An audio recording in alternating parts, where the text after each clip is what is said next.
Number 1.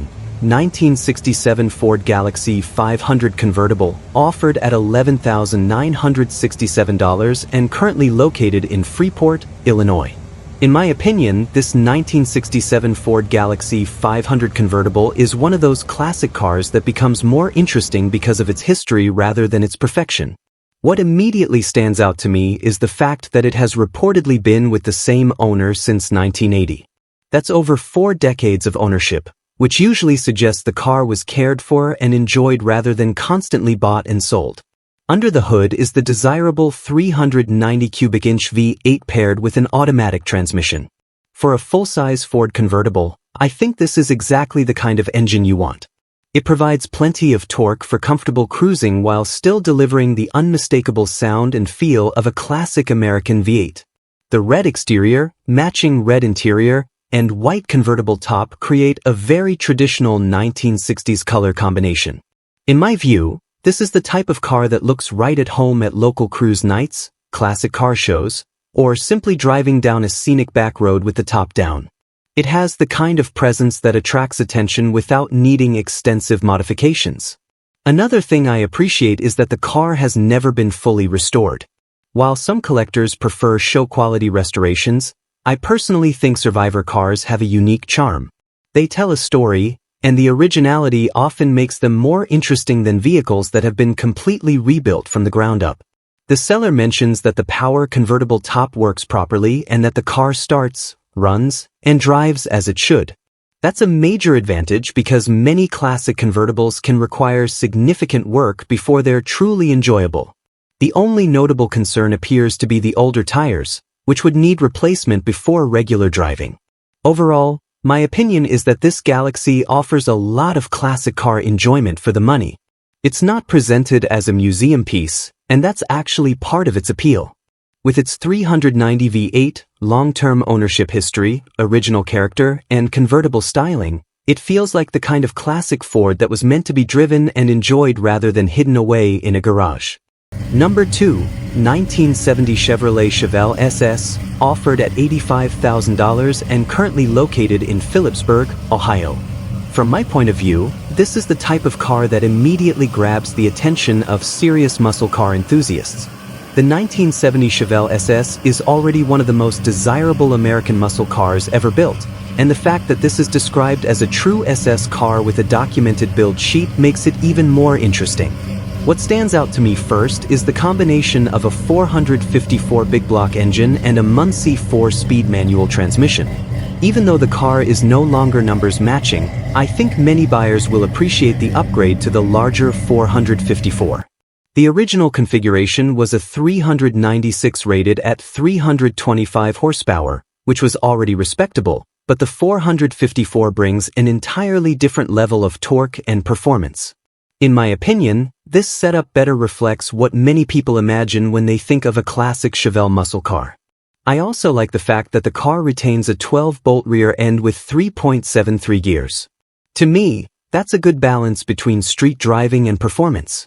Combined with the 4-speed transmission, it should make for a very engaging driving experience that feels true to the muscle car era. Another detail that catches my attention is the QA1 suspension. Personally, I see this as a positive upgrade because it improves handling and ride quality compared to many original factory suspension components. It suggests that the car was built not just to look good, but also to drive better than it did when it left the factory. The blue exterior paired with the white interior is another feature I find appealing. Most people associate Chevelles with black interiors, so the white interior helps this car stand out from the crowd. It gives the vehicle a more upscale appearance while still maintaining its muscle car personality. That said, the asking price of $85,000 is where I would spend the most time evaluating the car. In my opinion, the value depends heavily on the quality of the restoration, documentation, body condition, and overall workmanship. Since it is not numbers matching, some collectors may view it differently than a fully original example. However, for buyers who prioritize performance and drivability over strict originality, the upgraded 454 and suspension could actually make the car more attractive. Overall, My opinion is that this 1970 Chevrolet Chevelle SS appears to be a well-built muscle car that balances authenticity with performance upgrades. It may not be the ideal choice for a numbers-matching collector, but for someone who wants a documented true SS with big block power, a muslce 4-speed, and modernized suspension, it looks like the kind of car that could deliver an exciting and rewarding ownership experience while still turning heads at every car show and cruise night. Number 3. 1965 Ford Thunderbird, offered at $11,000 and currently located in Iowa City, Iowa. In my opinion, this 1965 Ford Thunderbird stands out as a classic cruiser that seems to have been owned and enjoyed rather than constantly restored or modified. What caught my attention first is the fact that the current owners have had the car for approximately 20 years. Long-term ownership often suggests a vehicle that has been cared for consistently, and the story behind this Thunderbird gives it a more personal character than many classic cars that frequently change hands. The vintage burgundy and Wimbledon white paint combination is another feature that I find particularly appealing. These large personal luxury cars from the mid-1960s were designed to make a statement, and the two-tone color scheme fits the Thunderbird's elegant styling extremely well. Even today, a well-presented T-Bird in these colors has the kind of presence that naturally attracts attention at local car shows and cruise-ins. One detail I appreciate is the seller's honesty regarding the drivetrain. They openly state that the engine is rebuilt and not the original unit. For some collectors, originality is important, but from my perspective, a properly rebuilt engine can actually be a benefit if the goal is to own and drive the car.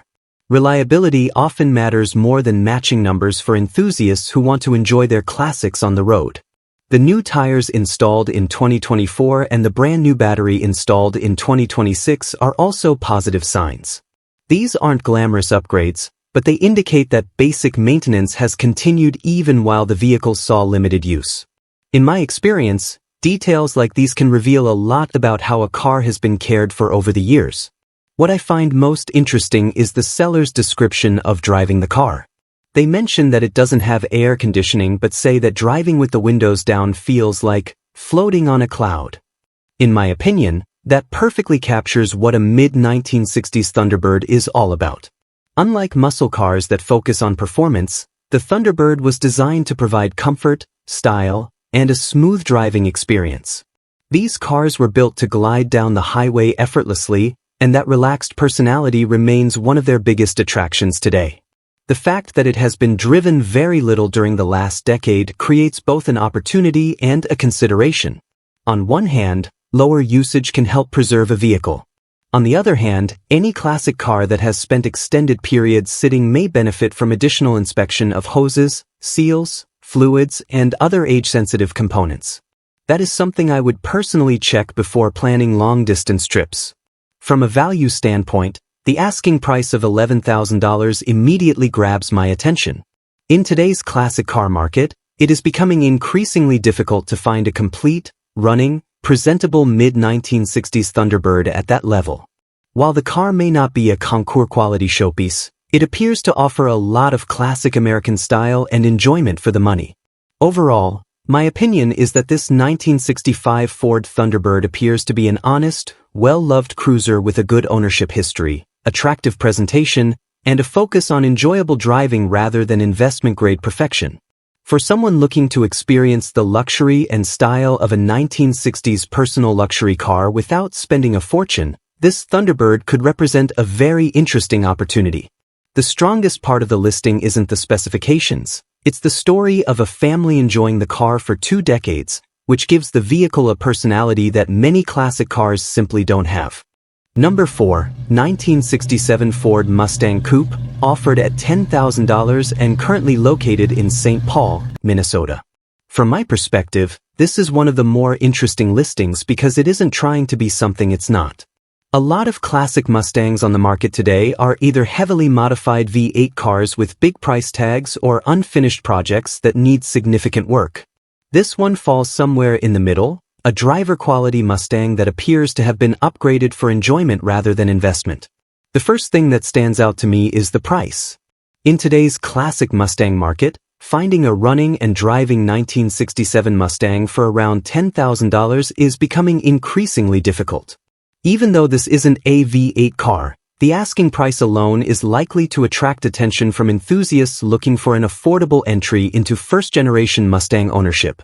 Under the hood is Ford's inline-six engine paired with a 3-speed manual transmission mounted on the floor. Personally, I think the 6-cylinder cars are often overlooked. They don't have the raw power of a 289 or 302 V8, but they offer a lighter front end, decent reliability, and a driving experience that feels more connected to the road. For someone who enjoys cruising and shifting gears themselves, the manual transmission adds a lot of character. I also like the fact that the seller has already invested time into improving the car. The carburetor has been rebuilt, the dash and gauge cluster have been replaced, and the car has been fitted with true dual long tube headers, true dual exhaust, and dual MagnaFlow mufflers. That's not something you see every day on an inline-six Mustang. In my opinion, the exhaust setup is probably one of the most unique aspects of this car. Most 6-cylinder Mustangs remain fairly quiet and stock, but this one sounds like it was built by someone who wanted a little more personality. It won't sound exactly like a V8, of course, but the upgraded exhaust should give the car a much more aggressive presence than a typical 6-cylinder Mustang. The white exterior paired with the red interior is another feature that catches my attention.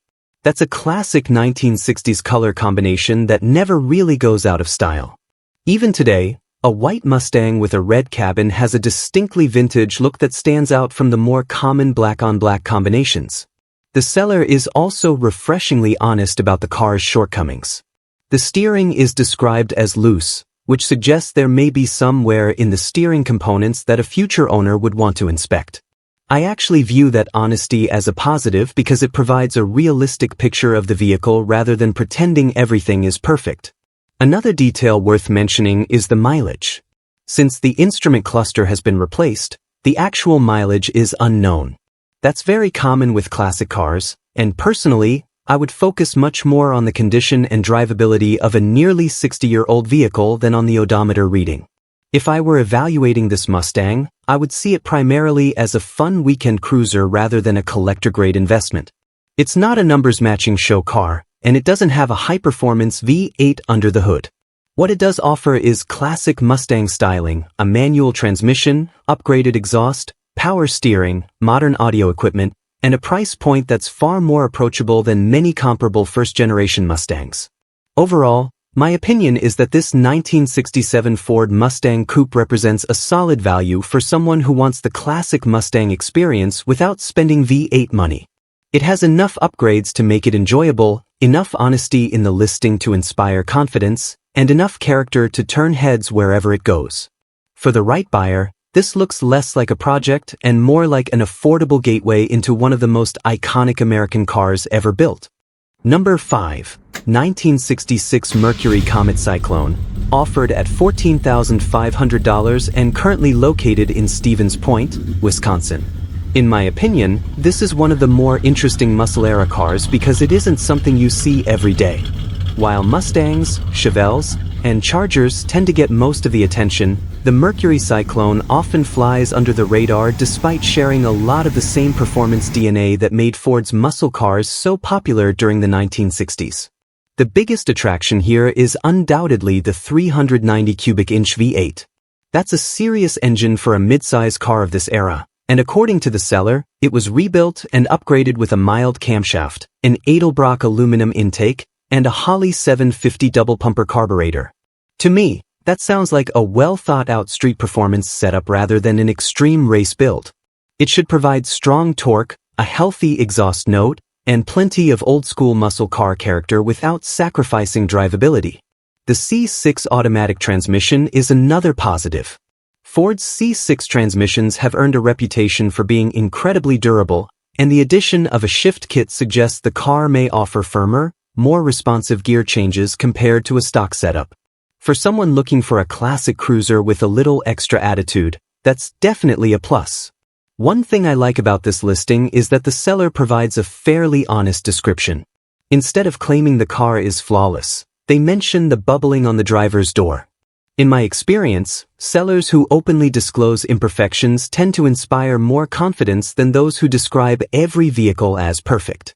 The bubbling likely indicates some rust beginning to surface beneath the paint, which isn't unusual for a Midwestern classic car. The factory fiberglass hood is another detail that stands out. That's one of those period-correct performance features that enthusiasts appreciate because it helps preserve the Cyclone's original muscle car identity.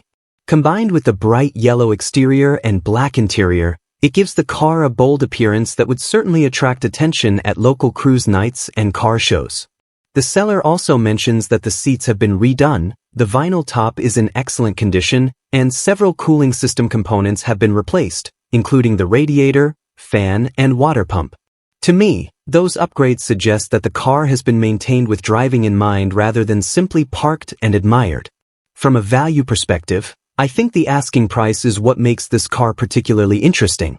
At $14,500, it's significantly less expensive than many comparable muscle cars from the same era. A similar condition Mustang Fastback, Chevelle SS, or Mopar product could easily cost substantially more. Because of that, the Cyclone often represents a way to get genuine 1960s big block performance without paying the premium associated with more famous nameplates. If I were evaluating this car, I'd want to inspect the bubbling on the driver's door carefully and check the condition of the rest of the body and undercarriage. Rust repairs can quickly become expensive, so understanding whether that bubbling is a minor issue or a sign of something larger would be important. Overall, my impression is that this 1966 Mercury Comet Cyclone offers a lot of classic muscle car appeal for the money. It has a rebuilt 390 V8, desirable performance upgrades, a solid transmission, attractive styling, and what appears to be an honest ownership history. It may not be the most famous muscle car of the 1960s, but that's exactly what makes it appealing. For enthusiasts who enjoy owning something different from the usual Mustang or Chevelle crowd, this Cyclone looks like a compelling and potentially underrated classic. Number 6. 1966 Ford Galaxy 500 convertible, offered at $21,500 and currently located in Minneapolis, Minnesota. In my opinion, this 1966 Ford Galaxy 500 convertible looks like a very appealing classic for someone who wants a vintage cruiser that can actually be enjoyed on the road. It may not be the rarest Galaxy on the market, but it appears to offer a combination of desirable features, documented upgrades, and classic styling at a reasonable price point. The first thing that catches my attention is the black-on-black color combination. Ford offered plenty of vibrant colors during the 1960s, but there's something timeless about a black convertible with a matching black interior. It gives the car a clean, elegant appearance that still looks impressive nearly 60 years after it left the factory. Under the hood is a 390 cubic inch V8, one of Ford's most respected big block engines of the era. In my view, the 390 is a perfect match for a full-size convertible like this. It provides plenty of torque for comfortable cruising and effortless highway driving while still delivering the unmistakable sound and feel that classic car enthusiasts love. One detail I find particularly encouraging is that both the engine and transmission have reportedly been rebuilt. When shopping for a classic car, major drivetrain work can be one of the biggest expenses, so knowing these components have already been refreshed adds significant value and peace of mind. The seller also notes that the convertible top and seat covers were replaced around the 51,000-mile mark. That's another positive sign because convertible tops can be expensive to replace, and fresh upholstery helps maintain the overall appearance and comfort of the vehicle. These improvements suggest the car has received attention where it matters most. With approximately 61,816 miles showing and only 2 reported owners, this Galaxy appears to have lived a relatively stable life. Long-term ownership histories often indicate consistent maintenance and preservation, which is something many collectors appreciate. Overall, my opinion is that this 1966 Ford Galaxy 500 convertible strikes a nice balance between originality and usability. It has the desirable 390 V8, a rebuilt drivetrain, a newer convertible top, and a classic black-on-black presentation. Rather than being a trailer-only show car, it feels like the kind of vintage Ford that can be driven, enjoyed, and proudly displayed at local cruise nights for years to come. Number 7. 1979 Mercury Cougar XR 7 Coupe 2D, offered at $6,650 and currently located in Clear Lake, Iowa. From my point of view, this is one of those overlooked classics that doesn't always get the same attention as a Mustang, Camaro, or Chevelle, but can offer a lot of enjoyment for a relatively affordable price. The late 1970s Cougar XR7 was designed more as a personal luxury coupe than a pure muscle car, and I think that's exactly where its appeal lies today. What stands out to me first is the 302 V8 engine. It's not a massive big block powerhouse, but in my opinion, the 302 is one of Ford's most dependable and easy-to-maintain engines. Parts are widely available, mechanics are familiar with them, and they have a reputation for providing years of reliable service when properly maintained. Another thing I notice is that the seller recently invested around $2,000 into the air conditioning system. Personally, I think that's a bigger advantage than many buyers realize. Air conditioning repairs on classic cars can become expensive very quickly, so knowing that significant work has already been completed could save the next owner both money and frustration. The seller also mentions that the car runs and drives well, has newer brakes, good tires, and decent paint. To me, that suggests this Cougar is more of a driver-quality classic than a restoration project. That's often a positive thing because it means someone can buy the car and start enjoying it immediately rather than spending months or years fixing it up. I also think the brown exterior and matching brown interior are interesting. While brown wasn't everyone's favorite color even when these cars were new, it has become part of the charm of many late 1970s vehicles. Today, color combinations like this give the car a very authentic period-correct appearance that instantly takes you back to that era. Of course, this isn't the kind of classic that's likely to set auction records or become the centerpiece of a high-end collection. The 121,000 miles and older repaints suggest that it has been used and enjoyed over the years. But honestly, that may be exactly what makes it appealing. Not every classic needs to be a six-figure investment to be fun. At an asking price of $6,650, I think this Cougar occupies a sweet spot for enthusiasts looking for an affordable V8-powered American classic. The entry cost is relatively low compared to many muscle cars, yet it still offers vintage styling, rear-wheel drive character, and the sound of a traditional Ford V8. Overall, my opinion is that this 1979 Mercury Cougar XR7 is a practical and enjoyable classic cruiser. It may not be the flashiest car on the market, but with its 302 V8, functioning air conditioning, solid driver quality condition, and affordable price, it looks like the kind of car that could provide a lot of enjoyment for someone who simply wants to get behind the wheel of a classic American coupe and hit the road. Number 8, 1973 Ford Maverick, offered at $25,000 and currently located in Lake City, Minnesota. In my opinion, this 1973 Ford Maverick is one of those classic cars that can easily fly under the radar despite having a lot going for it. While it may not receive the same level of attention as a Mustang, Chevelle, or Camaro, the Maverick has developed a strong following among enthusiasts who appreciate simple, lightweight, and honest American classics. What immediately stands out to me is the seller's claim that the car is all original and has only 20,000 miles. If those details can be verified, they would significantly increase the car's appeal. Original, low-mileage survivors are becoming increasingly difficult to find, especially among cars that were often used as daily transportation rather than collector vehicles. Many Mavericks were driven hard, modified, or simply worn out over the decades, so a preserved example naturally attracts attention. The presence of the 302 V8 is another major positive in my view. Ford's 302 is one of the most respected small-block engines ever produced, known for its reliability, simplicity, and excellent parts availability. Even in stock form, the 302 provides enough power to make the lightweight Maverick feel lively and enjoyable. It's an engine that has earned a reputation for being easy to maintain while still delivering that classic V8 sound and character. One thing I like about the Maverick platform is its size. Compared to many early 1970s American cars, the Maverick feels more compact and manageable. In my opinion, that makes it easier to drive, easier to store, and often more enjoyable on modern roads. It offers classic styling and V8 performance without the bulk of a full-size sedan or large luxury coupe. The seller mentions that the car belongs to an older friend, which may suggest long-term ownership and careful use. While that doesn't guarantee condition, I generally view long-term ownership as a positive sign because it often indicates that the vehicle has been maintained rather than frequently bought and sold. Because the description is very brief, there are still several things I would want to know before making a final judgment. For example, I would be interested in seeing documentation supporting the 20,000-mile claim, as well as detailed photos of the undercarriage, interior, engine bay, and trunk area. With survivor cars, originality can be just as important as overall condition. From a market perspective, the $25,000 asking price is likely based on the combination of originality, low mileage, and V8 power.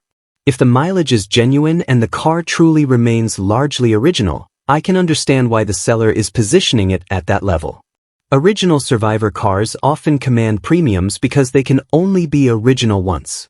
Overall, my opinion is that this 1973 Ford Maverick appears to be an intriguing survivor-type classic with several desirable qualities. The original condition claim, low reported mileage, and factory 302 V8 are easily the biggest selling points. While I would want additional documentation before drawing any firm conclusions, this looks like the kind of car that could appeal to collectors who appreciate originality and enthusiasts who want a distinctive Ford that stands apart from the more common muscle car choices. It may not be the flashiest classic on the market, but sometimes the most interesting cars are the ones that have quietly survived while so many others disappeared. Number 9. 1968 Oldsmobile Toronado Coupe, offered at $14,500 and currently located in Rochester, Minnesota. From my perspective, this is one of the most unusual and underrated American classics on the market.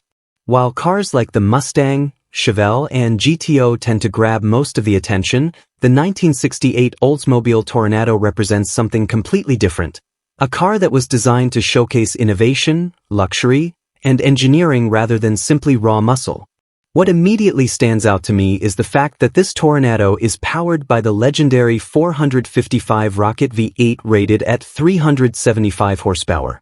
Even by late 1960s standards, that was serious power. The rocket engines helped establish Oldsmobile as a performance brand, and the 455 became one of the most respected big block engines of the era thanks to its strong torque and smooth power delivery.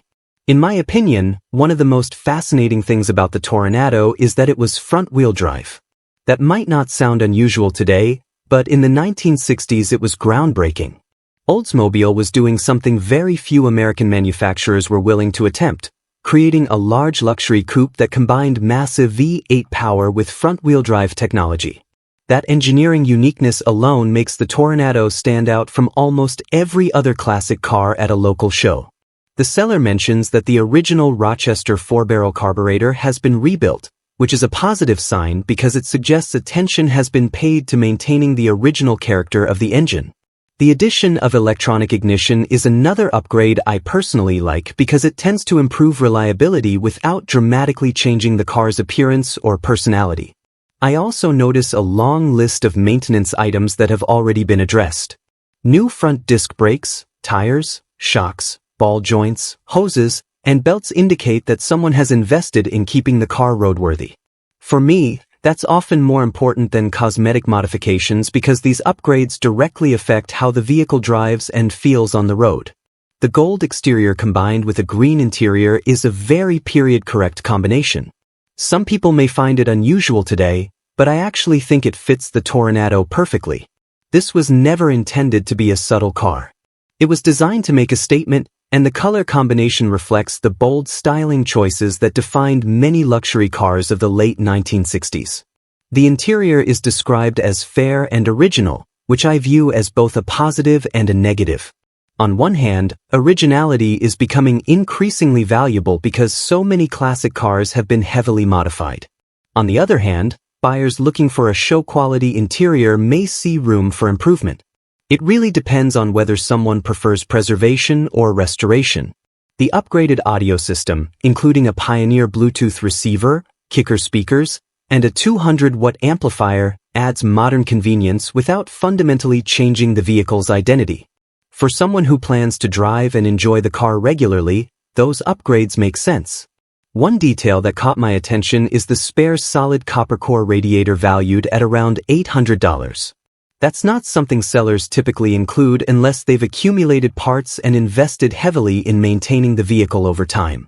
It suggests long-term ownership and preparation for future maintenance. At $14,500, I think the biggest strength of this Toronado is its uniqueness. For roughly the price of many ordinary project cars, you're getting a complete, running classic with a big block V8, front-wheel drive engineering, and styling that almost guarantees people will ask questions whenever it's parked somewhere. Overall, my opinion is that this 1968 Oldsmobile Toronado is a hidden gem for someone who wants something different from the usual muscle car crowd. It combines luxury, innovation, and big block power in a package that remains distinctive nearly 6 decades later. If I were choosing between another common classic and a well-maintained Toronado like this, I'd be tempted by the Toronado simply because it's the kind of car you don't see every day, and that's becoming increasingly valuable in the collector car world. Number 10, 1963 Ford Galaxie 500 XL, offered at $22,000 and currently located in New London, Wisconsin. In my opinion, this is the kind of classic Ford that often gets overlooked compared to Mustangs and Thunderbirds, but it represents one of the most iconic full-size American cars of the early 1960s. The Galaxie 500 XL was Ford's upscale sporty model, combining the size and comfort of a full-size cruiser with styling and trim that gave it a more premium and performance-oriented feel. What immediately catches my attention is the color combination. A red exterior paired with a red interior is about as period-correct and eye-catching as it gets for a 1963 American car.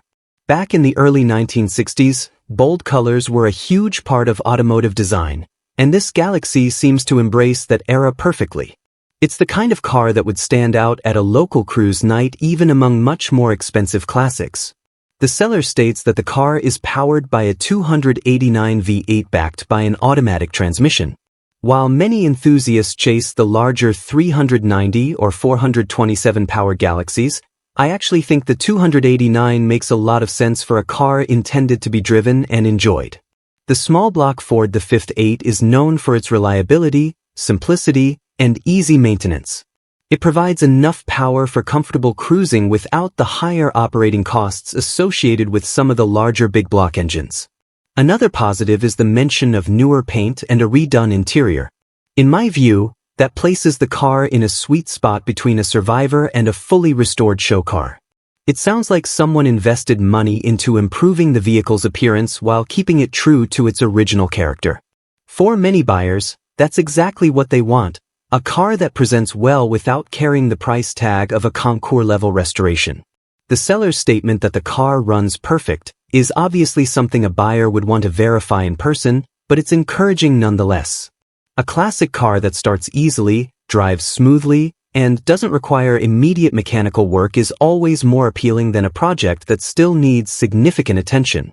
At 119,000 miles, this isn't a low-mileage collector piece, but mileage is often less important on a 63-year-old vehicle than overall condition and maintenance history.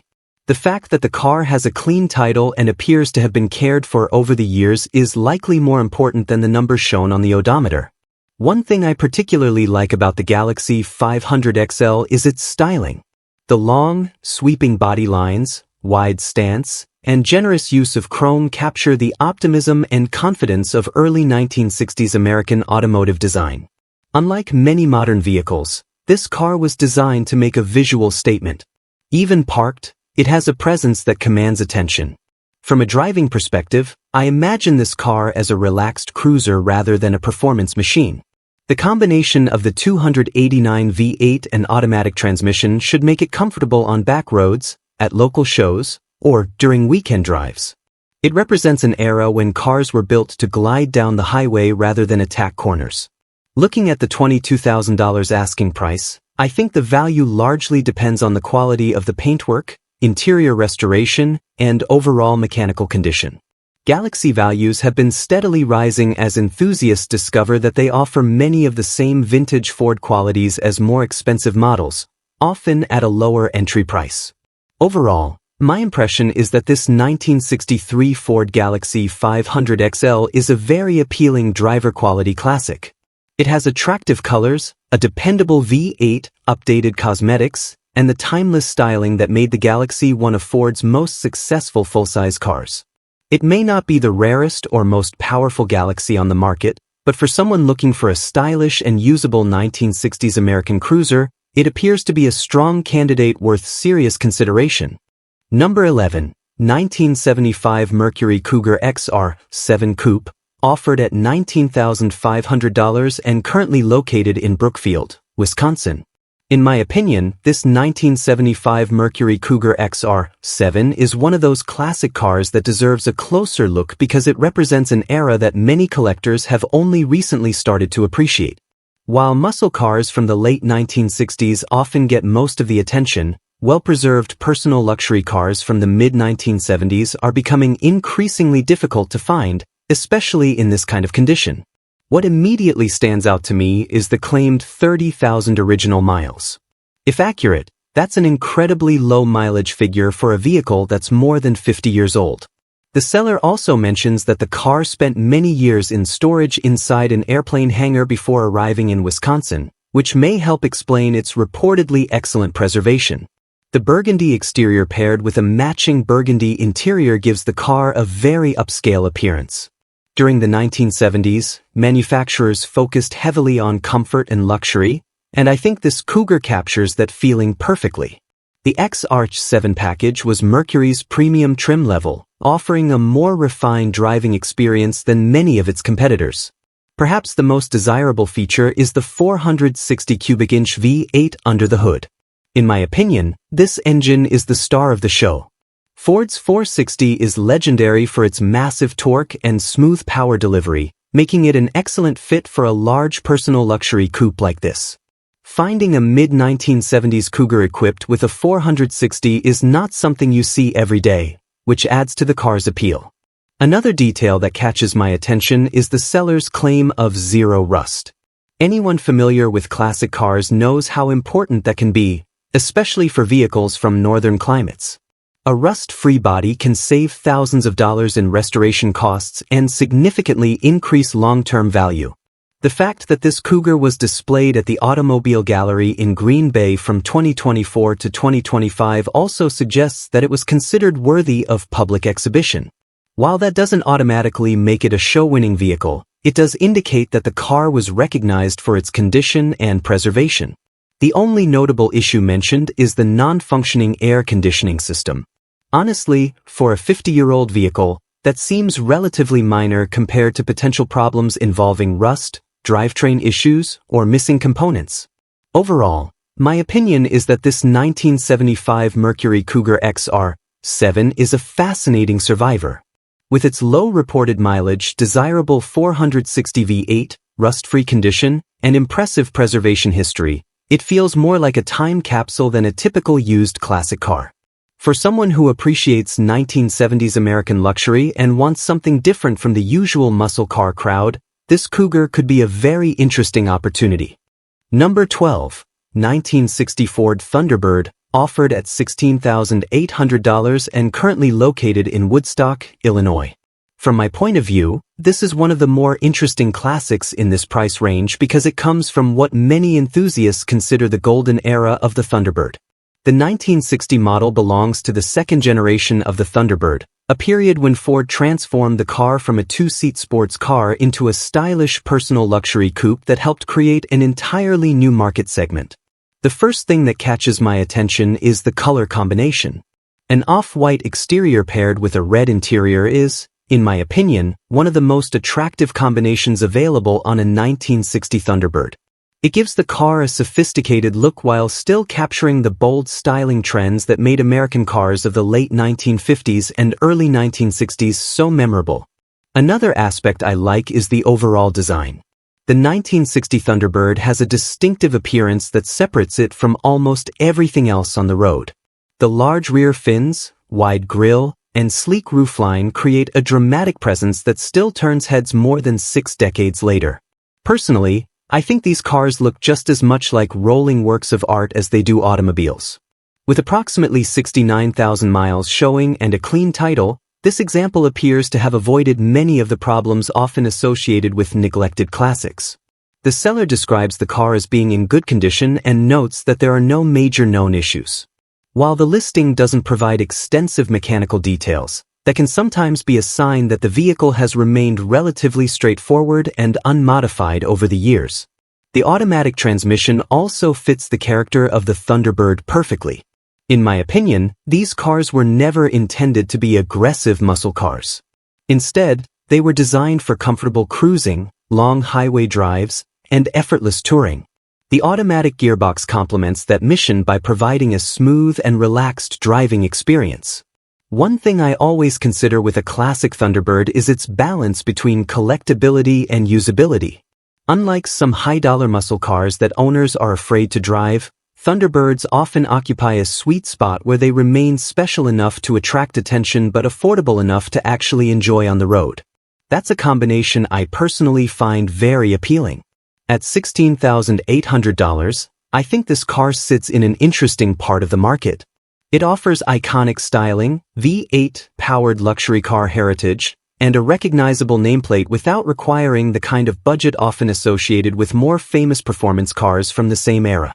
Overall, my opinion is that this 1960 Ford Thunderbird looks like a stylish and enjoyable classic cruiser with timeless design, an attractive color combination, and the kind of road presence that modern vehicles simply can't replicate.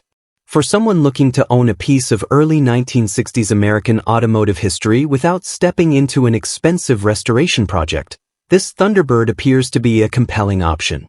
Number 13, 1960 Chevrolet Biscayne 4-door, offered at $24,900 and currently located in Hortonville, Wisconsin. In my opinion, this 1960 Chevrolet Biscayne is a great example of a classic car that focuses on authenticity, simplicity, and drivability rather than raw horsepower or muscle car status. While many collectors chase Bel Airs, Impalas, or high-performance models, cars like this Biscayne often offer a more genuine glimpse into what everyday American motoring looked like during the early 1960s. The first thing that stands out to me is the fact that this was originally an Idaho car. Generally speaking, Western cars tend to have a better chance of avoiding the severe rust issues that affect many vehicles from harsher climates. While every classic should be inspected carefully, I usually view Western car history as a positive sign when evaluating an older vehicle. Another major selling point, in my opinion, is the extensive list of recent work. The rebuilt six-cylinder engine immediately suggests that reliability was a priority. While some buyers may prefer a V8, I've always felt that Chevrolet's inline-six engines deserve more appreciation. They're known for being durable, smooth, and surprisingly enjoyable for relaxed cruising. For someone who values dependable classic car ownership rather than maximum performance, the six-cylinder can actually be a very appealing choice. The automatic transmission complements the car's character well. This doesn't strike me as a vehicle designed for aggressive driving. Instead, it seems built for comfortable cruising, local shows, and leisurely weekend drives. The combination of a rebuilt engine and automatic transmission suggests a car that can be enjoyed without requiring constant mechanical attention. What really catches my attention is the amount of restoration work that has already been completed. According to the listing, the front suspension has been rebuilt, including new ball joints and bushings. Those types of upgrades often don't receive much attention because they're not highly visible, but they can dramatically improve how a classic car drives and feels on the road. The fresh base coat and clear coat paint both inside and out also indicate a significant investment. In my view, repainting a large 1960 Chevrolet properly is not a small undertaking. Combined with an entirely new interior, it appears that someone put considerable effort into refreshing the vehicle rather than performing only cosmetic touch-ups. The list continues with new tires, brakes, brake cylinders, weather stripping, a new windshield, and a new carburetor. When I see that many maintenance and restoration items addressed, I tend to view the car as more of a turnkey cruiser than a project. These are the types of improvements that can save a future owner both time and money. Stylistically, the 1960 Chevrolet models have a unique look that stands apart from both the 1950s and later muscle car era. The tail fins are still present but more refined, and the overall design reflects the optimism and creativity of American automotive design during that period. The blue exterior paired with a blue interior reinforces that unmistakable early 1960s character. One aspect I personally find appealing is that this is a four-door model. While two-door cars often receive the spotlight, four-door classics can offer a more affordable entry into vintage car ownership while still delivering the same styling, road presence, and nostalgia. In fact, four-door cars often attract plenty of attention at local cruise nights simply because they have become less common over time. Overall, my opinion is that this 1960 Chevrolet Biscayne appears to be a well-sorted classic cruiser that emphasizes reliability, comfort, and vintage charm. The rebuilt drivetrain, refreshed suspension, extensive restoration work, and clean presentation make it seem like a vehicle that can be enjoyed immediately rather than one that requires major additional investment. It may not be a high-performance muscle car, but for someone who appreciates classic Chevrolet styling and wants a dependable piece of American automotive history, this Biscayne looks like a very appealing package. Number 14, 1968 Ford Mustang Coupe, offered at $38,000 and currently located in Omaha, Nebraska. From my perspective, this is the type of classic Mustang that appeals to people who actually want to drive and enjoy their car rather than simply park it in a garage. What immediately stands out to me is how much care and long-term ownership appears to have gone into this vehicle over the last several years. The 1968 Mustang is already one of the most recognizable American cars ever built. Even people who aren't car enthusiasts usually know what a first-generation Mustang looks like. In my opinion, that's part of what keeps these cars so popular decade after decade. They have timeless styling that never really goes out of fashion. What I find interesting about this particular car is that the seller is very transparent about it not being a factory GT. Instead, it was professionally repainted in Wimbledon white and given GT-style badging in 2018. Personally, I appreciate that honesty because it allows buyers to understand exactly what they're looking at. It's a tribute to the GT appearance rather than an attempt to pass itself off as something it's not.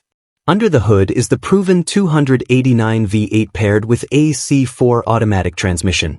To me, that's one of the best combinations for someone who wants a reliable classic cruiser. The 289 has always had a reputation for being durable, easy to maintain, and enjoyable to drive. It's not the biggest engine Ford offered, but it's certainly one of the most respected. Looking through the list of upgrades, it seems like the owner focused on improving the car over time rather than doing everything at once. The Holley carburetor, Edelbrock intake manifold, Cobra valve covers, suspension upgrades, new camshaft, fresh electrical wiring, and dual Flowmaster exhaust all suggest that this Mustang has been continuously improved and maintained. One of the biggest positives in my opinion is the extensive investment in details that many people overlook. New glass, weather stripping, chrome trim, headlights, taillights, side markers, wiring, suspension components, and wheel bearings aren't glamorous upgrades, but they're often the things that separate a decent classic car from one that feels truly sorted and dependable. I also think the Shelby GT500 style steering wheel is a nice touch. Small modifications like that can enhance the driving experience without dramatically changing the character of the car. It gives the interior a slightly sportier feel while still fitting the Mustang's overall personality. The seller mentions that the car has won multiple local car show awards, and honestly, that doesn't surprise me. A clean Wimbledon white Mustang with black interior, styled steel wheels, and white letter BF Goodrich tires is a combination that's hard not to like. It captures the classic Mustang image that many enthusiasts picture when they think of the late 1960s. Another detail that catches my attention is the ownership history. Being an original Omaha DSO car with a Marti report adds some documentation and local history to the vehicle.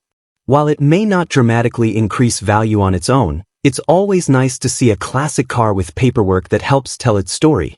The fact that the car has reportedly never seen rain or snow during the seller's ownership and has been stored every winter is also a significant positive. In my experience, that level of care usually translates into better long-term condition and preservation. At $38,000, I think this Mustang sits in the category of a well-finished driver rather than a museum piece. You're paying for a car that appears ready to enjoy immediately, with many of the common restoration and maintenance items already addressed. Overall, My opinion is that this 1968 Mustang succeeds because it doesn't try to be a rare investment-grade collector car. Instead, it presents itself as a highly cared-for, award-winning driver with tasteful upgrades, strong documentation, and classic V8 Mustang appeal. For someone who wants to turn the key, head to a car show, and enjoy the summer driving season, this looks like a very compelling package. Number 15. 1966 Ford Falcon two-door, offered at $750 and currently located near Milwaukee, Wisconsin. In my opinion, this is one of those listings where the price is the biggest attraction. For just $750, you're not looking at a finished classic car, you're looking at a starting point. Whether that's a project, a parts donor, or a potential budget restoration depends entirely on the buyer's goals and skill level. What immediately stands out to me is that the car reportedly runs and drives. That may not sound impressive at first, but in today's market, it's becoming increasingly rare to find a mid-1960s classic that can move under its own power at this price point. Many vehicles in the sub-$1,000 range are missing major components, heavily rusted, or completely non-functional. The 6-cylinder engine and automatic transmission make this Falcon a fairly basic example, but that's not necessarily a bad thing. Ford's inline-six engines earned a reputation for durability and simplicity. They weren't designed to be high-performance engines, but they were dependable and easy to maintain. For someone looking for an affordable classic cruiser or a beginner project, a 6-cylinder Falcon can actually be less intimidating than a V8-powered muscle car. One thing I find interesting is the seller's description of the car as solid. If that's accurate, it could be the most important detail in the entire listing. Mechanical issues can usually be fixed with time and money, but severe rust is often what kills old project cars. A solid body and structure can make almost any classic more appealing, especially one that's nearly 60 years old. However, there is one major issue that cannot be ignored: the lack of a title. The seller states that the car came from a storage sale and is being sold with a bill of sale only. In my view, this is the single biggest factor affecting the car's value. Depending on the state and local regulations, obtaining a legal title can range from relatively simple to extremely difficult. Any potential buyer should research that process before making a purchase. Because of the missing title, I think the seller is realistic when mentioning that the Falcon could serve as a race car or parts car. Many buyers in this situation may choose to use the vehicle as a donor for another Falcon project or convert it into an off-road or track-oriented build where registration isn't a concern. From a styling perspective, the 1966 Falcon deserves more attention than it usually gets. The Falcon was one of Ford's most important compact cars and actually helped pave the way for the first Mustang. In fact, many mechanical and structural components were shared between the two models. That connection alone gives the Falcon an important place in Ford history. The green-on-green color combination also feels very representative of the mid-1960s. It's not the kind of color scheme you see often today, which actually adds a bit of vintage charm. Cars from this era were often ordered in bold and unique combinations that helped them stand out decades later. At $750, I don't think anyone should expect perfection. There will almost certainly be cosmetic flaws, mechanical needs, and unknown issues that come with a vehicle of this age and price. But that's also what makes listings like this intriguing.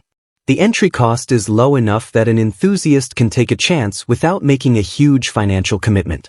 Overall, my impression is that this 1966 Ford Falcon is best viewed as an opportunity rather than a finished car.